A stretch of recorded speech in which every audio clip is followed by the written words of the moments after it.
This video is sponsored by the censorship-hating guys over at Virtual Shield VPN. Easily hide your activity and location while you throw a monkey wrench in the plans of internet service providers, government spies, and hackers. Try it free for 30 days and you'll see how it works. The link in the description gives you 20% off. Virtual Shield believes you have the right to remain private. The question is, do you? If you guys enjoyed this video, subscribe, give it a thumbs up, and share it with everybody you know. Some of you guys requested that I cover this viral story about a school teacher being overpowered, arrested, mistreated, and eventually booked and thrown into a cage by a city marshal hired by a school district during a school board meeting. With almost 2 million views and over 14,000 comments in the first day alone, and with mainstream media news outlets covering it ad nauseum, there's an obvious and more grave aspect about this incident everyone seems to have missed. I've read many articles from CNN to MSNBC to USA Today, The Washington Post, New York Times, and numerous conservative channels and sites. And I haven't seen anybody talk about this obvious oversight. And I think it's because we're conditioned not to talk about it. Maybe another reason nobody's talking about it or even questioning it is because the problem is hidden in plain sight. I read many comments under the video, and while many of them are on point, no one even touched on the glaring atrocity. And thank God nobody I saw made this into a race gender thing. At least not till Al Sharpton gets involved. Let's go over the situation real quick, and let's see if you can spot the bigger problem. Daisha Hargrave couldn't believe her Louisiana school district's superintendent was slated to get a raise while teachers like herself struggled. So she spoke up at the school board meeting. She told the Vermilion Parish School Board, "You're making our job even more difficult." She said, and you can hear this in the video, a superintendent or any person in a position of leadership getting any type of raise, I feel like is a slap in the face to all the teachers, cafeteria workers, and any other support staff we have. Hargrave was called on twice during the public session of the school's board meeting. But this video by Chris Rosa shows that as she continued sharing her concerns, a city marshal hired by the school district escorted Hargrave out and handcuffed her in the hallway. The video shows Hargrave screaming, "What are you doing?" at the marshal. The marshal says, "Stop resisting." Hargrave says, "I'm not. You just pushed me to the floor. I'm way smaller than you." The fact that this guy in uniform committed this grave injustice is what's being talked about. And I think we all agree. What the guy did was way wrong. But the bigger story is that in that particular context, he was able to do what he did at all. Let's rewind this.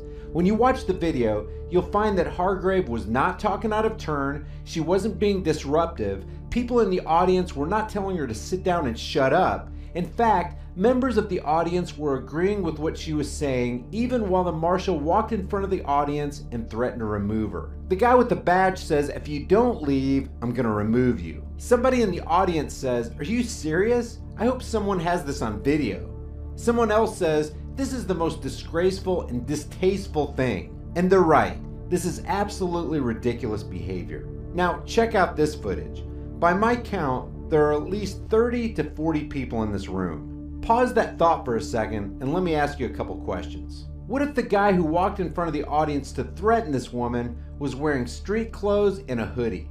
Would anyone in the crowd have risen to their feet in her defense? I'm guessing they would have. Heck, the whole room full of people might have mobbed the guy. The point is, what if this guy right here wasn't dressed in an authoritative looking uniform, and what if he wasn't wearing a shiny metal badge? Would things have been different? Would he have been able to do what he did to this woman? So why didn't the crowd do something in this situation? What in the world kept all these people in their seats while they allowed an injustice to play out before their very eyes? Now, I'm not virtue signaling here and saying what I would or wouldn't have done if I was there. We all know it's very easy to be an armchair quarterback. But what if just one person stood up and said, "Well, if you're threatening her, you're threatening me too. This woman has done nothing wrong. Why don't you go about your business?" You know what happens when one person steps up to the plate and shows courage. You've probably seen this many times before. It's contagious. Another person is emboldened to do the right thing, and then another, and then another, and then you've got a whole room full of people standing around this woman for the sake of nothing other than justice. And what the heck could the cop do in that scenario? one man cannot come against 30 or 40 people. And what's he gonna do? Call for backup? Then the people could get on their cell phones and call a bunch of their friends to come to the school board meeting and stand with them for the cause of justice. Cameras would be rolling, videos would be uploaded to the internet, and the nation would see who is in the right and who is on the wrong side of morality. When you don't stand up to somebody who believes he has the legitimate right to aggress against another person for no reason, and you believe you have the moral obligation to obey him no matter what, you remain a slave in your own mind. No one on this planet has the right to do what this guy did to an innocent person. No one. I don't care if it's a senator, a congressman, a rock star, a billionaire, or the president of the United States.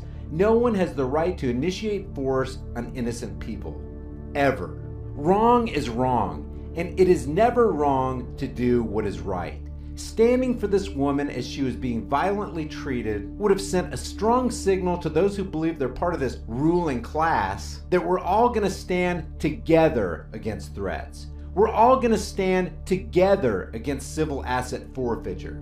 We're all going to stand together against the theft known as taxation, and we will not tolerate masters in our lives anymore. Maybe we should all take a cue from the brave people who came together to gather around and stand in solidarity with the people of Bundy Ranch for nothing more than the sake of individual liberty. Look at it this way. If the ruling class and their enforcers are doing these violent things to others today, you better get ready for them to do the same thing to you tomorrow. And wouldn't it be a sight to see if the time ever came and you were unjustly and violently confronted by the authorities, if hundreds of people you didn't even know rallied around you to fight for your individual liberties? If you got something out of this video, hit the subscribe button, give it a like, and share it with everybody you know.